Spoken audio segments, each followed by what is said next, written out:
পয়গম্বর মুসা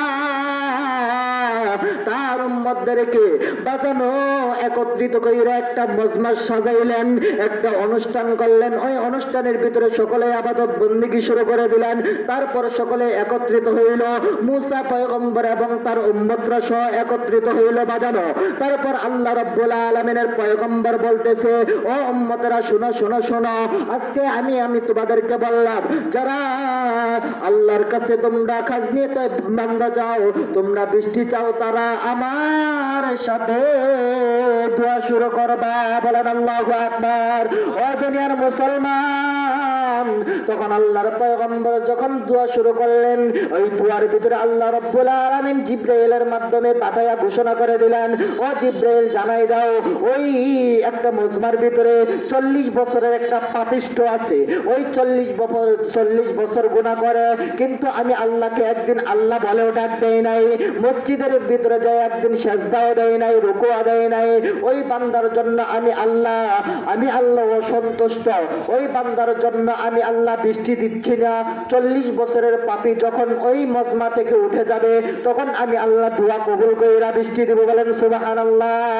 ও দুনিয়ার মুসলমান, তখন আল্লাহর পয়গম্বর মুসা কালিমুল্লাহ তখন ওই মজমার ভিতরে মজমা দোয়া কেন্দ্র দিয়ে দোয়া অফ করে দিয়ে বলতেছে, এখানে কে 40 বছরের পাপিষ্ঠ আছিস, বের হয়ে যা, বের হয়ে যা, তোর কারণে এই এলাকায় বৃষ্টি আল্লাহ দিচ্ছে না।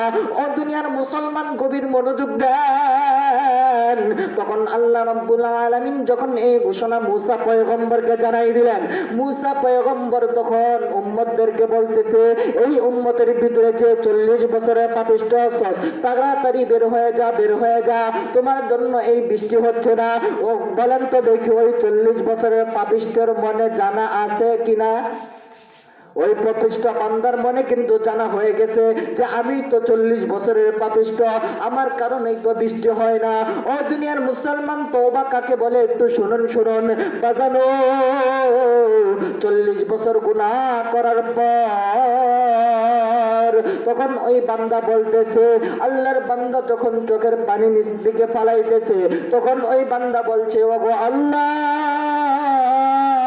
40 বছর তো আমি গুনাহ করেছি, আমি তো তুমি আল্লাহ কারোর সামনে আমাকে লজ্জিত করে নাই। এই 40 বছরের গুনাহ তো তুমি আল্লাহ প্রকাশ করে নাই, গোপন রেখা দিছ। আল্লাহ গো, এই গুনার খবর যদি আমার মা জানতো, আমার গুনার খবর যদি আমার বাবা জানতো, আমাকে বাড়ি থেকে তাড়াই দিত। আমার গুনার খবর যদি আত্মীয় স্বজনরা জানতো, আমাকে বাড়ি থেকে তাড়াই দিত। কিন্তু আল্লাহ, তুমি তো দয়ার সাগর, মায়ার সাগর, তুমি তো আল্লাহ আমাকে ভালোবাসা এখনো পর্যন্ত এই মজমার ভিতরে আমার গুনাহ তো তুমি প্রকাশ না কইরা গোপন রাখছ। ওগো আল্লাহ, আমার গুনার খবর যদি পয়গম্বর মুসা জানে, তখন তো আমাকে এই বাড়ি থেকে তাড়াই দিবে, এই এলাকা থেকে তাড়াই দিবে। ওগো আল্লাহ, এই মজমা থেকে আমি তওবা করে নিচ্ছি, আর কোনোদিন গুনাহ করব না। এই মজমা থেকে আমি আল্লাহ তোমার কাছে তওবা করে নিচ্ছি, আর কোনোদিন গুনাহ করব না। তখন আল্লাহ রাব্বুল আলামিন তো দয়ার সাগর, মায়ার সাগর, আল্লাহ রাব্বুল আলামিন কথাটা, ওই বান্দার তওবাটা আল্লাহ রাব্বুল আলামিনের আরশে কবুল হয়ে গেছে। বলেন সুবহানাল্লাহ। ও দুনিয়ার মুসলমান, তখন আল্লাহ রাব্বুল আলামিনের পছন্দ হয়ে গেছে। পছন্দ হওয়ার পরে আল্লাহ রাব্বুল আলামিন আসমানটা কালো মেঘ বানাইয়া আল্লাহ রাব্বুল আলামিন বৃষ্টি বর্ষিত শুরু করে দিয়েছে। বলে আল্লাহু আকবার। ও দুনিয়ার মুসলমান, গুনাহ কিন্তু আমি আপনার দ্বারাই হবে না যে এটা তো কোনো কথা না। ইবলিস তো আল্লাহ রাব্বুল আলামিন জান্নাত থেকে বাইর হয়ে বলে যে, ওগো আল্লাহ, আমার একটা আবদার আপনাকে মানতে হবে। আল্লাহ বলছে কি, যে আপনার বান্দাকে সামনে থেকে, পিছন থেকে, ডানে থেকে, বামে থেকে গুনাহ করাইবো। আল্লাহ বলছে, যা তোকে আমি গুনাহ করার